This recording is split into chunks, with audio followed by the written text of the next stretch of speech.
Bienvenidos otra vez a otro episodio de Polifonía. Yo soy Luis desde Italia, Luiser desde Guatemala y hoy tenemos un invitado especial nuevamente desde José. ¿Desde dónde nos estás? Desde Asunción, Paraguay, el corazón de Sudamérica. Exactamente. Hablando de ciudades nada más, madre de ciudades, porque desde Asunción fueron fundadas otras ciudades en Sudamérica también. Mm. Perfecto. Pues bienvenidos Bueno, y te paso la palabra, Luiser. gracias, Huicho. Bienvenido, Gabriel, qué gusto conocerte ahí. Sé que sos buen amigo de Diego. Tenés la suerte de ser amigo de tremendo personaje que hoy no nos acompaña otra vez. Así que Sí. bienvenido. Bueno, como te decía, tengo la suerte de conocer tu país, al menos una parte, Ciudad del Este y Taipú, que es una área de ingeniería impresionante. Así que bueno, un gusto tenerte acá, Gabriel. Contanos Gracias. cómo está Asunción en estos momentos. No conocemos ni Huicho ni yo Asunción, pero sé que hace mucho calor allá. Creo que ahora es invierno. No sé, contanos cómo está Asunción. Sí. Muy bien, de hecho, hermoso venir del verano europeo al invierno sudamericano para no tener ese choque térmico tan grande, porque si venía del invierno al verano acá me iba a cocinar, porque en Paraguay hace realmente posiblemente 40 grados 10 meses del año y bueno, creo que ya me europeicé y no estoy tan acostumbrado a poder enfrentar de buenas a primeras ese calor. El clima está hermoso ahora. Vine a Asunción después de 9 meses. Si algo extrañaba era la familia, obviamente, y la comida más que nada.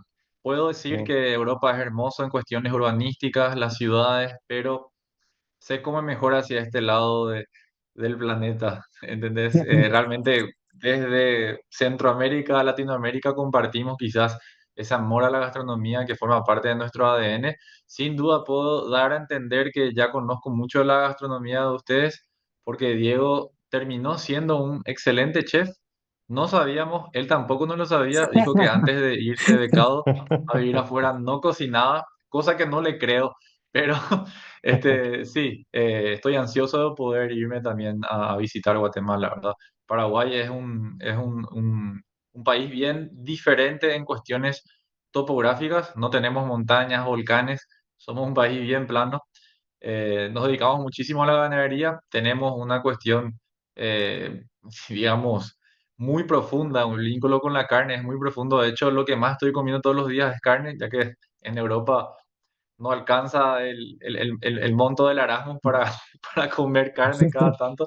Sí, ya comí pollo en todas sus presentaciones, pero bueno, estoy disfrutando de la familia y también un poquito de este contraste urbano bueno, al estar lejos de Paraguay, si algo pude ver son las cosas positivas también que tenemos como país. Cuando estás inserto mucho en el día a día, en la cotidianidad, donde todos somos iguales, es muy fácil ser negativo, es muy fácil adentrarse en el contexto político y bueno, estar concentrado en cosas que no tenemos el control y cuando estás afuera al extrañar comenzás a tener ese sentimiento, nosotros le llamamos Teshagaú en guaraní, que es como que te extrañas con el corazón, ¿verdad? Y bueno, lo que pasó es que veo muchísimas oportunidades como arquitecto, existe muchísima, digamos, voluntad ciudadana, lo que nos falta es el acompañamiento público, ¿verdad? Y como ser un emprendedor dentro de Paraguay, incluso al tener tanta falta de institucionalidad desde el sector privado, yo confío en que también se pueden cambiar políticas públicas y también de repente lograr que se reconozcan algunos derechos de los ciudadanos, ¿verdad? Porque eso es lo más importante de poder vivir en una buena ciudad, entender que tus derechos como ciudadano están siendo reconocidos. Contanos un poquito a qué te dedicas. Bueno, sé que sos arquitecto, nos estabas contando fuera de cámaras, pero para la audiencia, Sí, ¿qué sí, perfecto. Yo soy estudiaste y a qué te arquitecto. dedicas? Soy arquitecto, tengo 34 años, soy uno de los más viejitos del EMI, el programa que estamos haciendo Erasmus en Europa. De hecho, siempre estuve acostumbrado a ser el más joven y ahora soy el que tiene 10 años de experiencia en el campo laboral. Pero de igual manera, personas como Diego y otros compañeros que son 5 o 6 años, me llenan como un colágeno, ponerle y me siento súper joven de nuevo. En realidad, tengo una empresa de carácter sostenible donde el ser arquitecto es una ventaja competitiva, porque tengo una empresa que se llama UpGreen Jardines Verticales y nosotros construimos jardines verticales naturales con un sistema de riego automatizado y dentro de cada metro cuadrado de jardín vertical tenemos un impacto medioambiental el cual podemos medir, ¿verdad? Ya que los jardines verticales en un país tan cálido como el nuestro previenen lo que es como revestimiento constructivo de las famosas islas de calor, ¿verdad? Es mejor una fachada vegetal que una fachada vidriada, ¿verdad? O una fachada de ladrillo es mejor que una fachada vidriada. Entonces, esa cuestión corporativa, high-tech que importamos sin pensar en el contexto, digamos, climático en el cual vivimos, es un error del inversionista, ¿verdad? Entonces, lo que nosotros hacemos, tratamos es de compensar un poquito esa cuestión de traer proyectos de afuera sin pensar mucho en los contextos y los contextualizamos con un revestimiento vegetal, porque al final de cuentas también tenemos que decir las cuestiones de filtrar el CO2 de la atmósfera y dependiendo de las plantas también la producción de oxígeno que puede generar un muro vegetal, ¿verdad? Entonces tenemos de forma medida ese impacto medioambiental, pero ahora mismo estoy enfocado en trabajar en el impacto social por detrás de cada metro cuadrado. Por eso es que estamos trabajando con comunidades locales y teniendo viveros en las zonas ribereñas de Asunción, donde directamente tenemos viveros comunitarios que sirven como un programa de emprendedurismo social. Entonces, en vez de abastecerme de un proveedor, el cual está en una zona más, digamos, central de Asunción, nosotros directamente trabajamos en el empoderamiento de comunidades y las plantas nos proveemos de ellos y les pagamos por ellos también. Entonces, de esa manera, también un percentual de cada metro cuadrado de los jardines verticales está mejorando las condiciones de vida de comunidades que no están, digamos, insertas en la construcción del futuro verde del país también, ¿verdad? Y bueno, Upgreen es una empresa que también genera oportunidades. Si voy al caso, yo soy arquitecto y es un sistema constructivo el que genera el jardín vertical. Entonces, el personal que trabaja conmigo era mi personal de obra. Solamente que el herrero hoy en día trabaja en placas prefabricadas de jardines verticales. El plomero que trabajaba con las cañerías hoy es un instalador de riego certificado. Entonces, estamos como que agregando a su rubro, digamos, nuevas técnicas y también estamos incrementando, al final de cuentas, sus ganancias de forma mensual porque él trabaja como profesional independiente de ese sector también, aparte de trabajar para nosotros. Entonces, desde Abrin queremos ser generadores de oportunidades, además de construir jardines verticales. Muy interesante. Felicidades por la empresa. Antes de entrar un poquito al tema de la sostenibilidad, yo te quisiera hacer una pregunta que mencionaste y aprovecho tu reciente experiencia en Europa, y es de que, ¿qué papel pensás que juega una ciudad en una sociedad en cuanto a la igualdad de oportunidades, por ejemplo? Porque si algo he notado yo, por ejemplo, que tengo 3 años de estar en Europa, es de que una ciudad bien diseñada te da acceso a diferentes oportunidades porque tienes mejor acceso al transporte público, no sé, hay como que muchas variantes en el tema y quisiera conocer tu opinión en eso. Y agregando a la pregunta para dejarte que te extendas un poco, ¿qué papel tiene el gobierno y qué papel tendría el sector privado en este juego? Excelente tu pregunta, Luis. En realidad, mira, tuve el privilegio de poder crecer en una ciudad que se llama Curitiba, es la capital del estado de Paraná en Brasil. Curitiba es un modelo de, digamos, planificación urbana donde está contemplado particularmente el transporte público y también las áreas verdes por habitante, los metros cuadrados de área verde.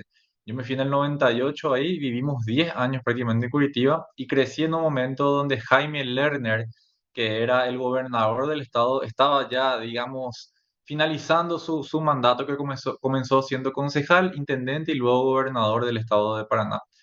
¿Qué logró él? Él es arquitecto y él logró, en base a cambios radicales, entender la ciudad como un cuerpo, un organismo, ¿verdad? Y eso se da mucho también en Europa. Si nosotros vamos a pensar la ciudad como un cuerpo, un organismo, tenemos varios órganos que están separados unos de los otros, pero están intercalados. ¿Cómo funciona un organismo? Por las corrientes sanguíneas, ¿verdad? Tipo las venas y las arterias que llevan la sangre y hacen que nosotros podamos ser un organismo vivo, ¿verdad?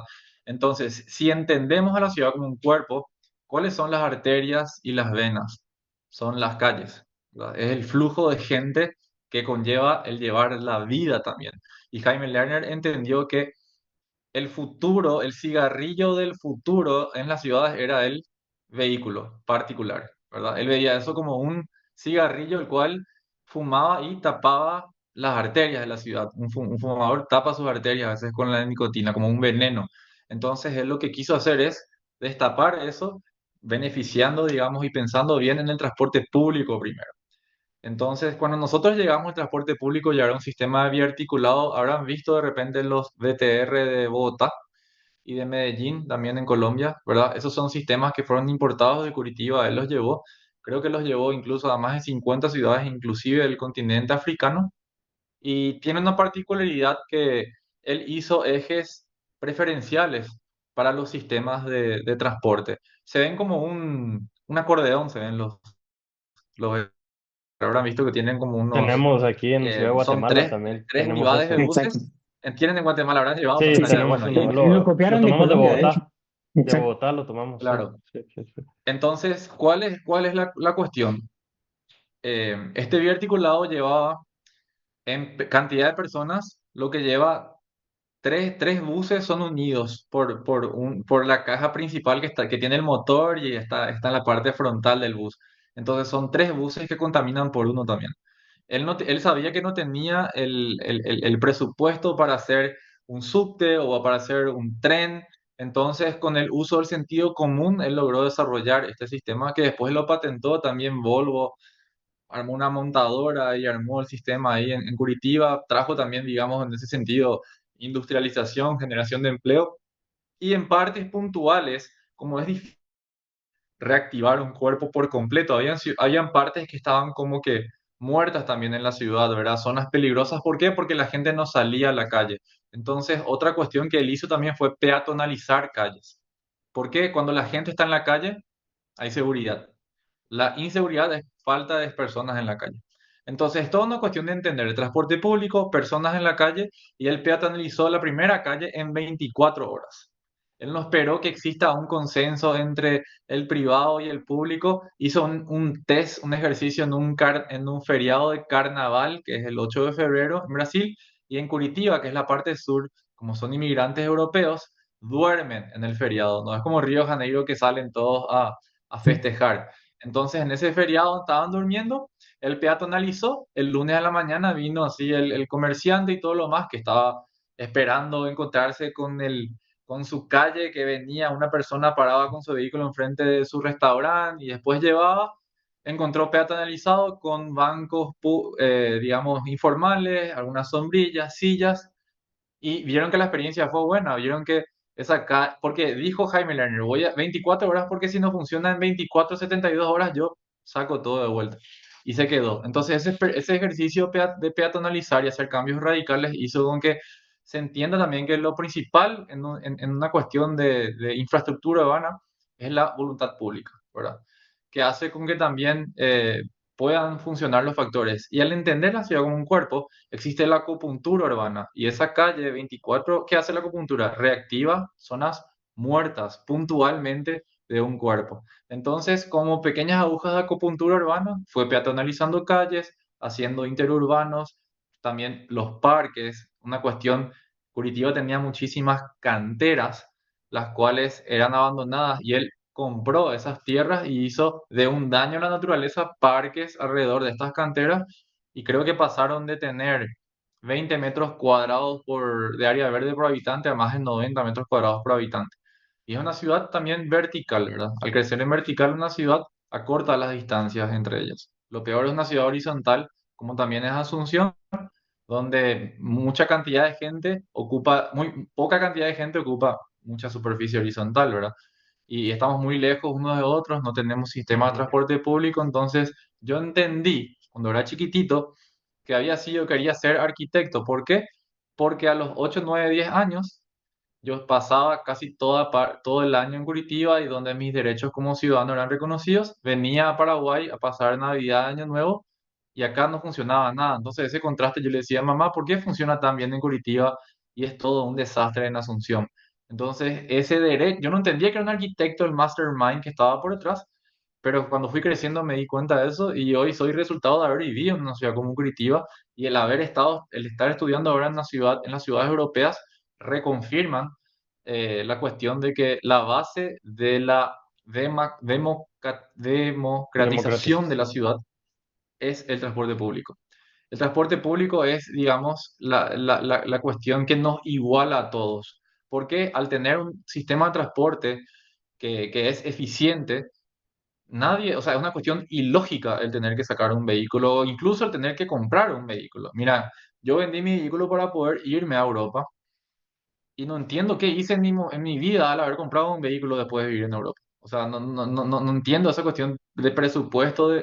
Entiendo que acá es diferente la realidad y todo lo más, pero me costaría muchísimo el tener que comprar un vehículo en cuestiones racionales al volver a Paraguay, porque realmente la vida funciona de otra manera. Tenemos allá una cuestión de multimodal en Croacia, que fue el primer semestre donde estuvimos viviendo en Zagreb.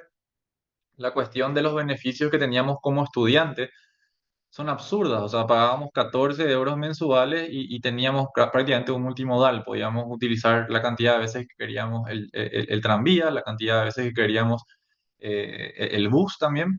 Y eso que vivimos en ciudades donde no tenemos tantos multimodales, otra vez Claro. como bicis, trenes, subtes, como hay en otras capitales, ¿verdad? Me fui a Roma, una locura, a París también.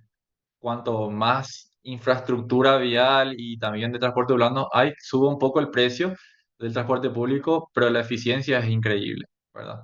Entonces, esos contrastes, digamos, me dan a entender de que sí, acá hay mucho desarrollo inmobiliario que se predica últimamente, pero infraestructuralmente la ciudad no lo está acompañando y en algún momento vamos a seguir viendo esos problemas, ¿verdad? Hay como que luces en Sudamérica respecto al transporte público, pero Paraguay está lejos todavía de poder ser una ciudad donde, Asunción particularmente, donde sientas que la ciudad es una extensión de tu casa. ¿Cómo vos sabés si vivís en una ciudad que es buena para el ciudadano?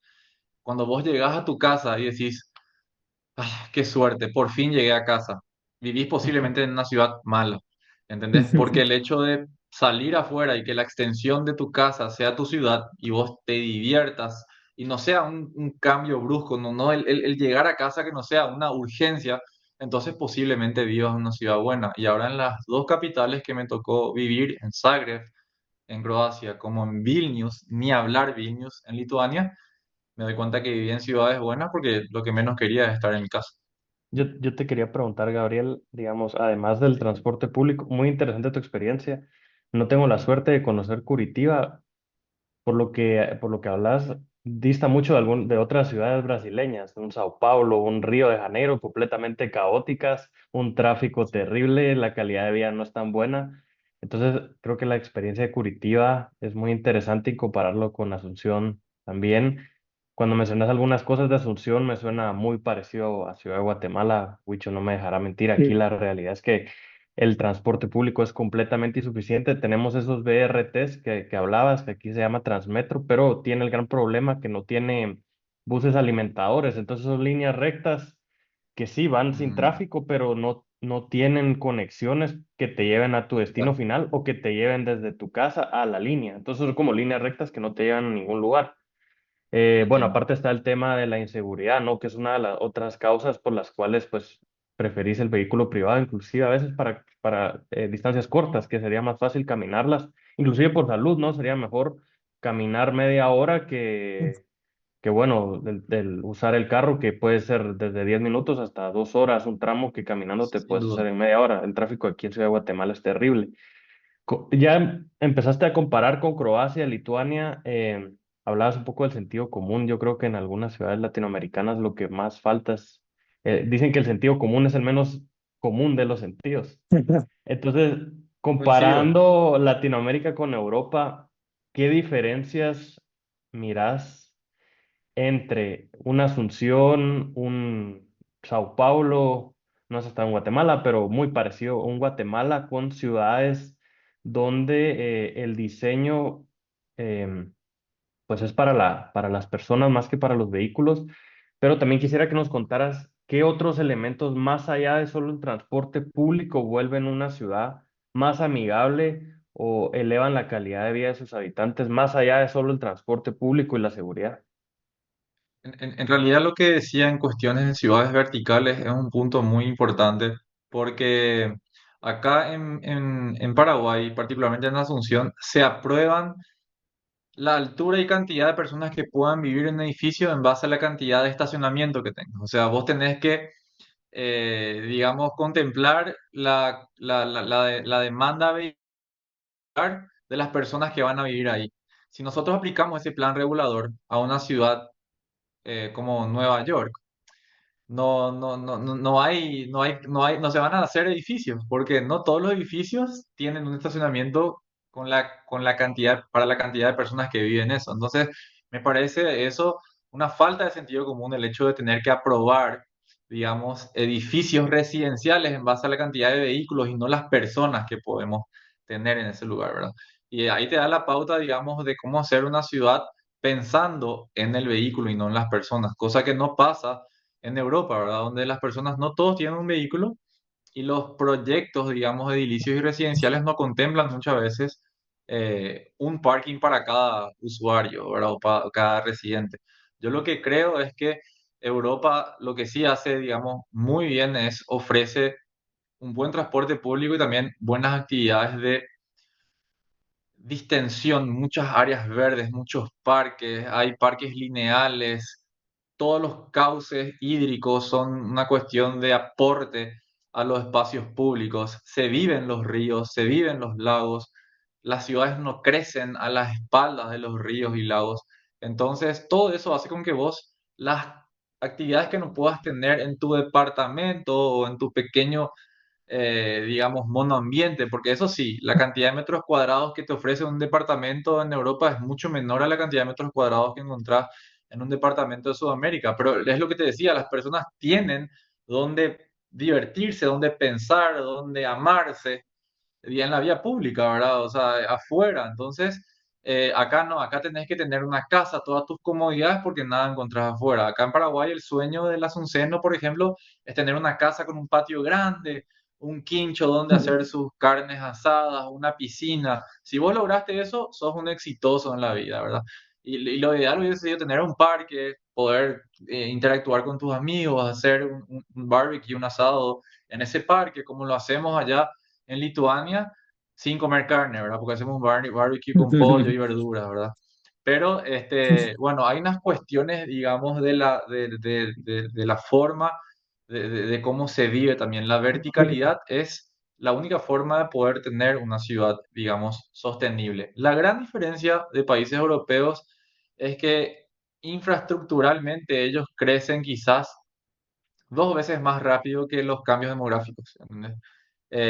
Y eso también se da en unas ciudades acá, como Curitiba, por ejemplo, que antes de haber sido una mega ciudad como São Paulo y Río de Janeiro, ya fue creciendo infraestructuralmente en cuestiones de equipamiento urbano y en transporte mucho más rápido que su densidad poblacional, ¿verdad? Hoy en día Curitiba está llegando a los 4 millones de habitantes, cuando yo vivía allá era 1,5 millones, o sea, creció mucho la ciudad. Y bueno, su sistema de transporte siempre en base a la alternancia política sigue desarrollándose. Eso también es un poco diferente a otras ciudades del Brasil, ¿verdad? Y donde está un poco más politizada la cuestión de seguir un plan maestro en base a la alternancia de los que están en el poder, ¿verdad? Porque siempre hay una cuestión de vendetta en los países sudamericanos, donde si alguien hace algo bien, toma el otro partido y bueno, vamos a cortar todo lo que este hizo bien. Y, bueno, eso es el que más sale perjudicado, es el ciudadano, ¿verdad? Y esas cuestiones, como está tan bien reglamentado la Unión Europea, que funciona, digamos, muy bien también para intervenir dentro del sector privado y público. En Paraguay nosotros estamos dentro del Mercosur, pero el Mercosur no sirve para nada, ¿verdad? O sea, no sé cómo es en Centroamérica, cuál es, digamos, el organismo, ¿verdad? Entre ustedes, entre los países La centroamericanos, por acá el CIECA, Mercosur está de Es el fachada, SICA, es el Sistema de Integración así que, Centroamericana, pero sí, funciona mucho mejor que Mercosur en términos de integración, sin con sus duda. limitaciones, pero sí mucho más integrado que Mercosur. Duda. Ahora, por ejemplo, la Unión Europea tuvo un convenio con el Mercosur que vamos a ver de repente, es la zona de intercambio comercial más grande del mundo. Ahora, hace poquito se reglamentó eso y vamos a ver si de repente funciona un poco mejor el Mercosur, porque no tiene sentido, digamos, lo caro que cuesta todo, trabajar en términos de importación o también pasajes aéreos. Yo, con las mismas distancias que yo viajo en Europa, por avión, pago, no sé, una fortuna, pago 10 veces más de lo que gasto en Europa. Obviamente Sí, sí. las aerolíneas son allá subvencionadas, pero de igual manera no tiene sentido el precio que pagamos.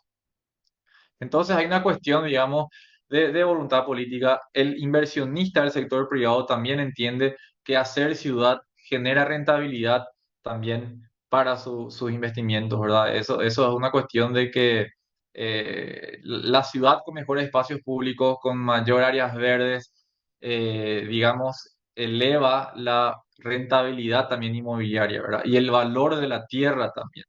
Entonces, en Europa, digamos, es una cuestión vital el hecho que el sector privado mismo exija que el sector público trabaje de cierta forma, ¿verdad? Acá el sector público espera un poco que el sector privado termine haciendo algunas cosas, ¿verdad? Y, bueno, hay una cuestión ahí que hace falta crecer, pero yo creo, como te dije, que el sector privado está tomando ciertas iniciativas acá en Paraguay que donde deja al sector público muy en evidencia en base a su falta de compromiso. Entonces, con la cuestión también de las redes sociales, denuncias aquí y allá, es como que ahora podemos ejercer presión como gremio también.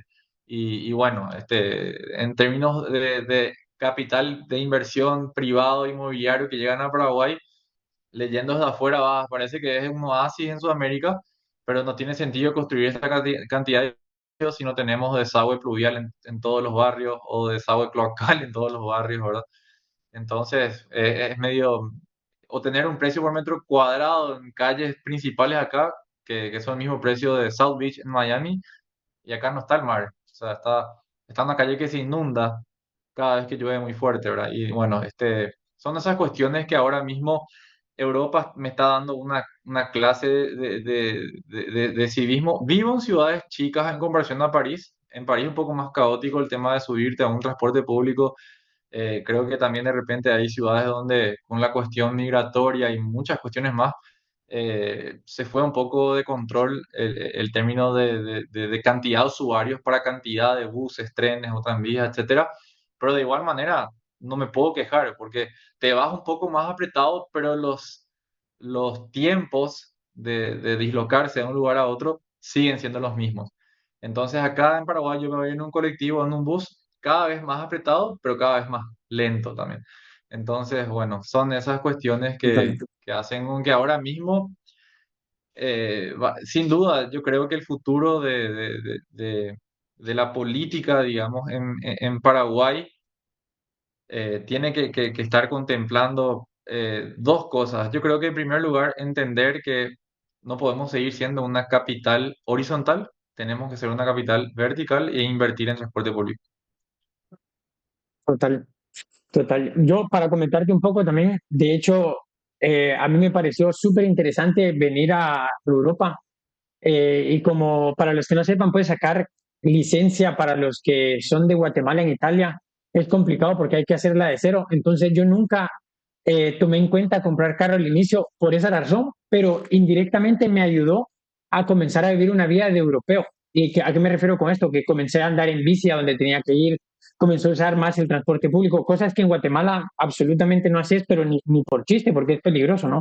Entonces, como que esa democratización que vos decís juega un papel importantísimo en tu vida porque me dio la oportunidad también a acceder a empleos que seguramente en países como Guatemala no hubiera podido porque en donde yo trabajo está a 45 kilómetros de donde vivo, por ejemplo, que trabajo híbrido, al final no es que siempre tenga que ir, pero juega un papel importantísimo tener el acceso de poder ir y regresar sin ningún problema y a un costo bajo, que en Guatemala no sucede. O sea, en Guatemala, una persona que trabaja en una punta de la ciudad, y me imagino que va a ser igual en tu país, para ir a trabajar a la otra punta, Sí, es muy difícil sí, aceptar un trabajo así porque sacrifica mucho de su vida personal, ¿no?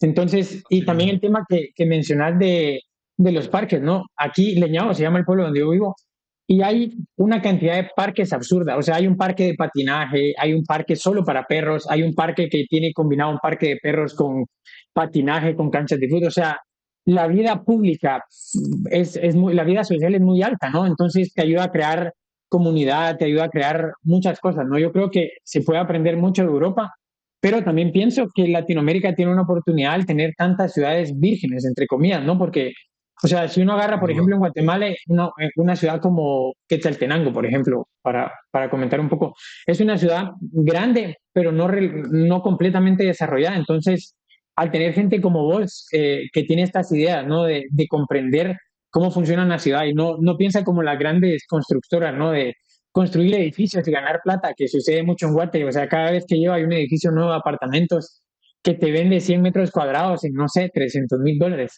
Es un poco Sí, absurdo, sí, ¿no? sí. Entonces, No, interesante. no tiene sentido. Y, pero bueno, terminando el comentario, te quería hacer una pregunta, aterrizando un poco más a lo que haces. ¿Qué pensás del papel que juega ahora la naturaleza en el futuro de las ciudades, ¿no? Porque, por ejemplo, Europa es un continente viejo, ya hecho, que tiene sus jardines y todo, pero también ve como un reto esto, ¿no? Porque se dieron cuenta tarde que el papel de la naturaleza tiene que ser tomado en cuenta, ¿no? Entonces, vos que estás dedicándote a esto, ¿qué propuestas puede hacer de un lado Europa, que es una ciudad ya hecha, o qué puede hacer Latinoamérica ante este reto de involucrar más a la naturaleza en la arquitectura, ¿no? Si me Sí. permitís, Wicho, también, y Gabriel, yo creo que también Sí, vale la pena, estábamos hablando del tema de temperatura fuera de cámaras. Nos quejamos mucho total. del calor, que por el cambio climático y tal, que es una realidad, pero también cuando miras alrededor aquí en Ciudad de Guatemala, se quitan todos los árboles por hacer edificios, tenés más Sí, asfalto, lo que hace que la sensación térmica, pues obviamente aumente más, ¿no? Entonces, entre el sí, aumento de temperatura y la sensación, porque ya no hay árboles, porque hay más asfalto, porque hay más concreto, y es algo que también se ve en otras ciudades europeas, ¿no? O sea, vas a algunas ciudades y hace muchísimo calor, pero también porque estás rodeado solo de edificios, ¿no? Cuando así es es. increíble, pero a veces hace mucho calor, te paras a la sombra de un árbol y sentís como que fuera otra temperatura en la misma calle. Entonces, hablando del papel de la naturaleza, como decía Huicho, qué papel juega también en mejorar esa temperatura de las ciudades. Creo que hay ejemplos en Singapur que ya lo están haciendo. He visto algunos Sí, ejemplos en Latinoamérica, en Medellín, donde lo están haciendo también. Entonces yo lo sí. encuentro interesante no solo no solo ya por calidad de vida, sino también por temas de salud, ¿verdad? Sí, de hecho, Europa está teniendo un plan enorme de incrementar sus áreas verdes porque, bueno, también es una población, digamos, más adulta, ¿verdad? La población de adultos mayores de Europa es la mayor del mundo. Y bueno, la cuestión de las últimas olas de calor que dentro de todo para los sudamericanos acá son un calorcito, ¿verdad? El que ellos están teniendo en las olas de calor son brutales y son mortales, ¿verdad? Porque es una cuestión corporal la cual el adulto mayor no está acostumbrado. Entonces, definitivamente hay una tasa de mortandad que se elevó del cambio climático, ¿verdad? Y bueno, toda la cuestión de las soluciones basadas en la naturaleza es donde se adentra nuestra empresa también que hace jardines verticales naturales, ¿verdad? Lo que nosotros queremos hacer es reinterpretar el protagonismo de la vegetación en las ciudades, ¿verdad? Porque el revestimiento vegetal en la fachada de un edificio reduce lo que estábamos hablando hace poco, que son las islas de calor, ¿verdad? Las cuales son conformadas por, bueno, mucha cantidad de muros grises, ¿verdad? La cuestión terrible de las fachadas vidriadas que obviamente forman una cuestión de reflejo de los rayos solares, el cual concentra el calor y bueno, es medio ridículo el hecho de importar, digamos, modelos corporativos de edificios todos vidriados en un país donde hace 10 meses 40 grados como en Paraguay.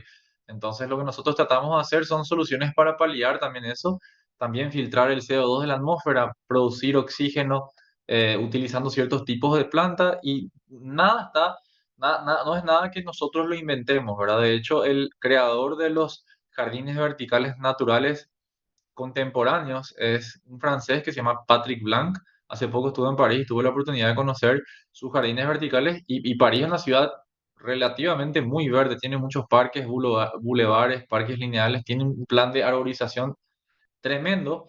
Y bueno, agregando los jardines verticales otra vez una cuestión revolucionaria el protagonismo que tiene, digamos, la vegetación y también la importancia que tiene en cuestiones de certificaciones de sostenibilidad. ¿Por qué? Porque mundo afuera lo que se trata de hacer es premiar a los edificios que tengan caracteres técnicos, constructivos, abocados a la sostenibilidad. Se le exonera de los impuestos constructivos si cumple con ciertos requisitos, ¿verdad? Y no estoy hablando solamente de la certificación LEED o BRAM, ¿verdad? Hay, digamos, regulaciones municipales en Europa las cuales son como un beneficio al inversor que está haciendo bien las cosas, ¿verdad? Acá en Paraguay, nosotros con el Consejo Paraguayo de Construcción Sostenible tratamos de hacer una ordenanza municipal que se aprobó, pero se desaprobó rápidamente cuando la municipalidad estaba dejando de recibir impuestos, ¿verdad? Porque muchos edificios estaban contemplando cuestiones sostenibles, se le exoneraban los impuestos a la construcción, pero en ese sentido la municipalidad estaba perdiendo dinero con los Claro, cuales ellos mantienen a sus empleados públicos, ¿verdad? Entonces estoy tirando una cuestión ahí de que cuando tratas de hacer un poco las cosas bien, te ponen el freno de mano a través de las instituciones públicas. En Sudamérica se da mucho eso, pero hay que pelear con eso, ¿verdad? Nosotros dentro del sector privado estamos como para hacer las cosas bien y estoy, tiene una fecha límite la cuestión de no abocar todos juntos, digamos, dentro del campo de la sostenibilidad. Los jardines verticales naturales son una de las cuestiones dentro de las soluciones basadas en la naturaleza. Estamos hablando de techos verdes, superficies permeables, las cuales con el agua de lluvia se pueda captar el agua de la lluvia, que vayan al reservorio, se pueda reutilizar para aguas grises, para regadíos, el uso de las cisternas, inodoros, paneles fotovoltaicos, solares, para producir electricidad, calentar el agua. Todas esas cuestiones son importantísimas y en Europa no es que están llevándose por amor a la naturaleza, es una cuestión de reglamentación nada más. O sea, ya están obligados por la Unión Europea a tener esas cuestiones constructivas. Entonces, cuando ya viene, digamos, por una instancia del sector público de ordenanza, ya no hay mucho poder de decisión ni tenés que hacer nada más. Pero eso también hace con que haya más competitividad, más productos y también mejores precios.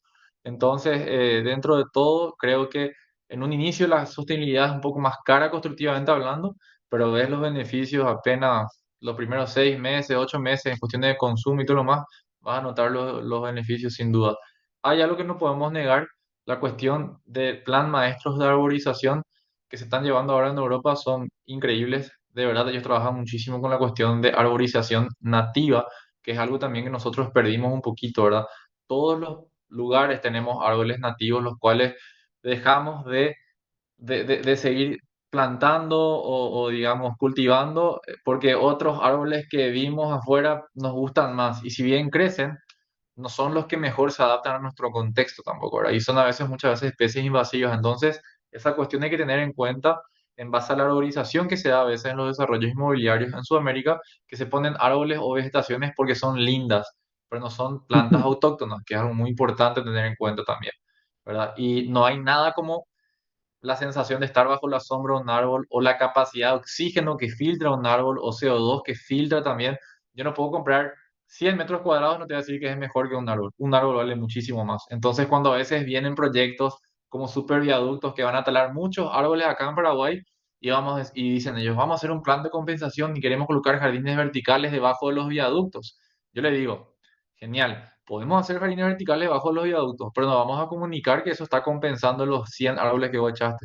Perdóname, pero eso es mentira. ¿Entendés? Entonces esas cuestiones hay que tomar mucho cuidado con el greenwashing también que te quieren hacer. sí. Un jardín vertical es interesante, pero no podemos nosotros jamás igualarnos o compararnos con un árbol. Nunca. Bueno, yo creo que está interesante la comparación y la crítica a Sudamérica, a Latinoamérica, pero hablemos tal vez algo de lo positivo. Definitivamente, si te regresaste a Paraguay es porque algo miras bien ahí. ¿Qué Sí, está ahora pasando mismo en Paraguay? Más allá de solo la construcción y lo que hablábamos, ¿qué cosas buenas están pasando en Paraguay? Que yo lo encuentro te, interesante, un te, país muy similar a Guatemala. te voy a comentar no solamente lo que pasa en Paraguay y por qué también pasa en Guatemala. En base a los emprendedores de impacto, te digo. Todo esto no es culpa del paraguayo o del Paraguay, todo esto es culpa de una falta de institucionalidad o Estado. Y no podemos generalizar un país o a las personas por los malos representantes políticos que tengamos, ¿verdad? Entonces, en base al emprendedor, y algo que también conociéndole a Diego de Guatemala, me doy cuenta de que como emprendedores de impacto, ahora mismo estoy yo emprendiendo en el campo de la sostenibilidad, pero yo soy una particularidad pequeña del campo de emprender en la innovación en Paraguay. La mayoría de los emprendedores emprenden por falta de obtener un trabajo, ¿verdad? Una persona que está desempleada y necesita abrir, no sé, una hamburguesería o abre una pequeña despensa o cuestiones así, de comenzar un primer emprendimiento por las urgencias. Entonces, ese emprendedor tiene otra vez un auxiliar de cocina, tiene un auxiliar administrativo, tiene, y posiblemente para cubrir sus costos fijos, él sea el último en que está cobrando. Qué te da a entender a diferencia del emprendedor en Europa? El emprendedor en Europa es más innovador, tiene un carácter, digamos, de escalabilidad. No todos pueden emprender. En Europa ya vos sos generalmente más un empleado que un emprendedor. Entonces, lo que pasa es que en Paraguay el 75% de la generación de empleo se da en base a las pymes, a las pequeñas o medianas empresas. Entonces, ese pequeño emprendedor que no está contemplado salvar su propio sueldo a fin de mes, pero sí salvar de todo su equipo, es el que está llevando el país a sus espaldas. Entonces, lo que yo le dije a Diego y también reconocimos como en Guatemala, que el emprendedor en estas partes del cono del mundo, es un héroe, es un ser atípico, es una cuestión multifacética, híbrido, y para cuando le llegue el momento de emprender en un negocio con un impacto social o medioambiental, en su ADN ya está esa problemática. No es algo que él descubre investigando, porque allá en Europa ellos descubren ciertas cuestiones de la pobreza entrando a Internet o de la desigualdad o muchas cosas, ¿verdad? Y acá nosotros tenemos a la vuelta de la esquina. Entonces, esa cuestión de altruismo y también de aprender lo que uno no sabe ingeniarse a hacer algo con los recursos que tiene, porque yo tengo una empresa de jardines verticales, pero no tengo un sistema importado de jardines verticales. Entonces, yo con los materiales que tenía acá, me arreglé. Con la mano de obra también que no teníamos especializada, la capacitamos nosotros y yo aprendí con ellos a la par.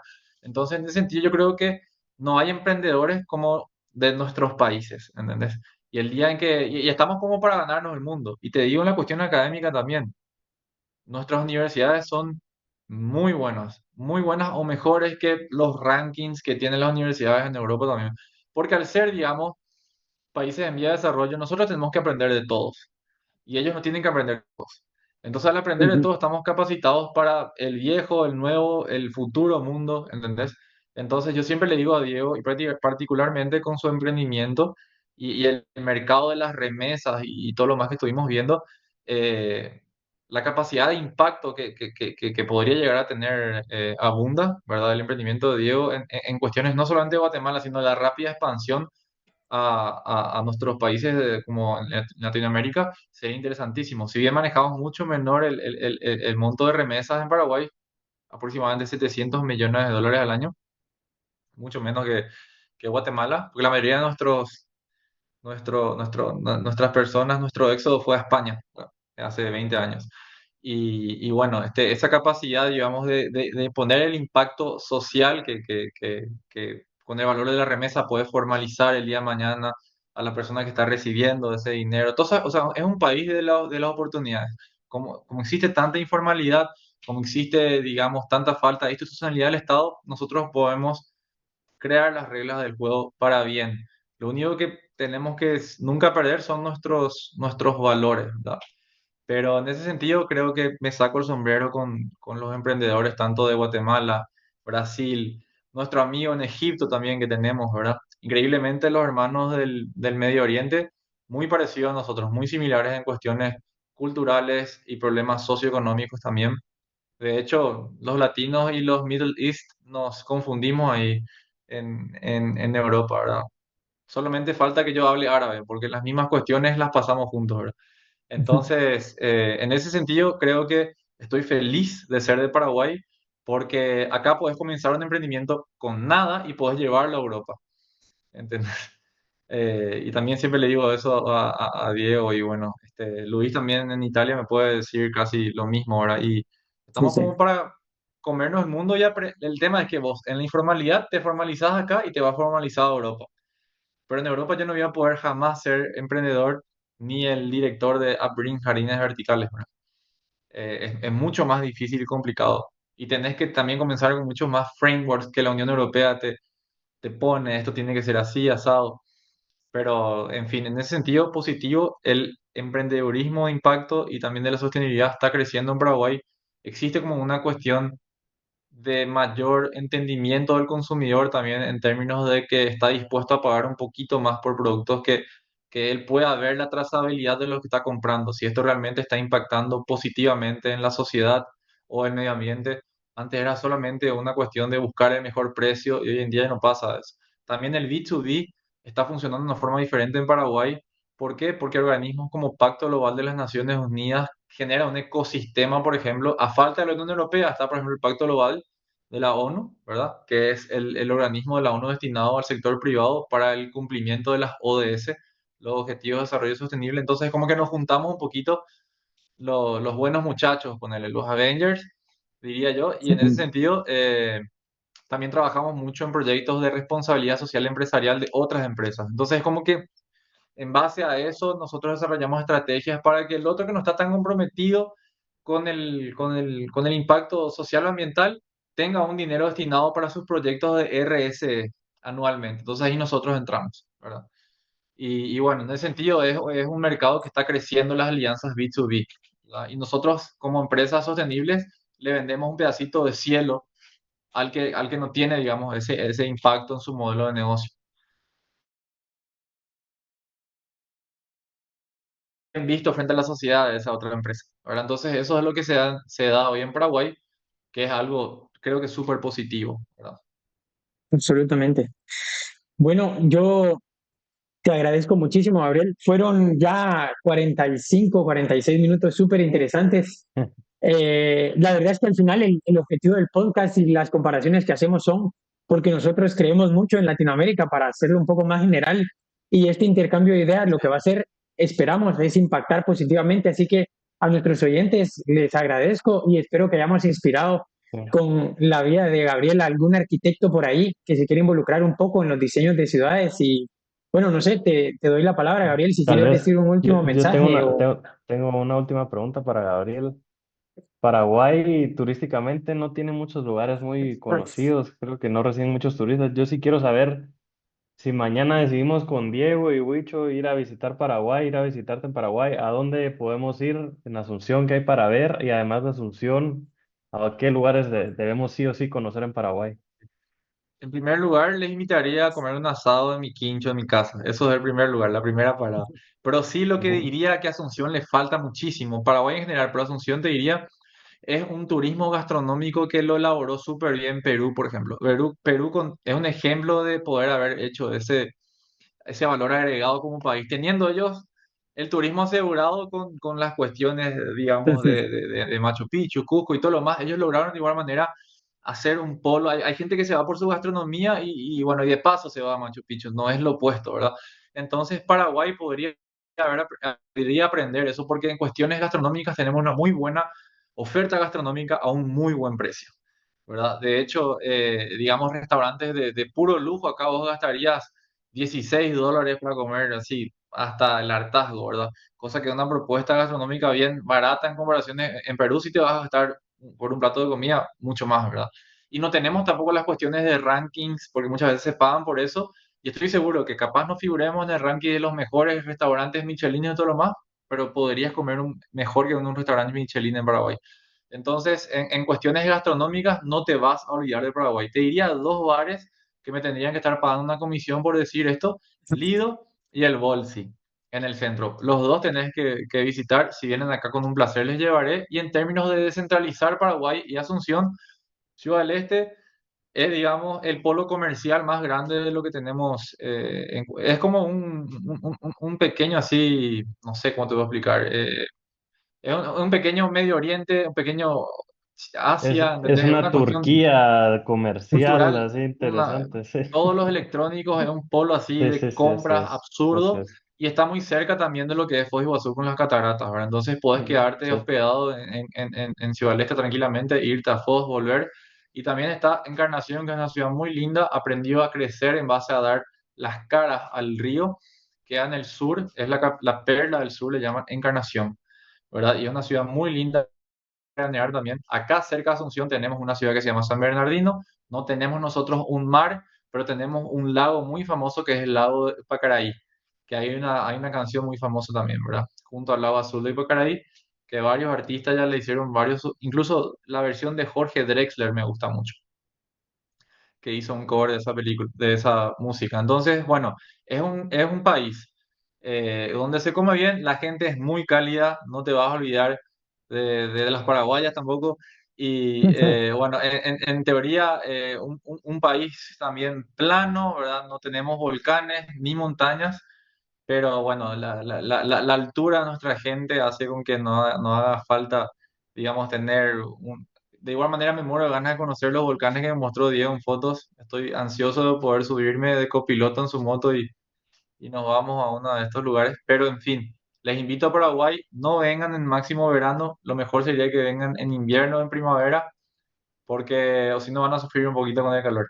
Pero están invitados siempre. Bueno, gracias Gabriel y te esperamos aquí en Guatemala.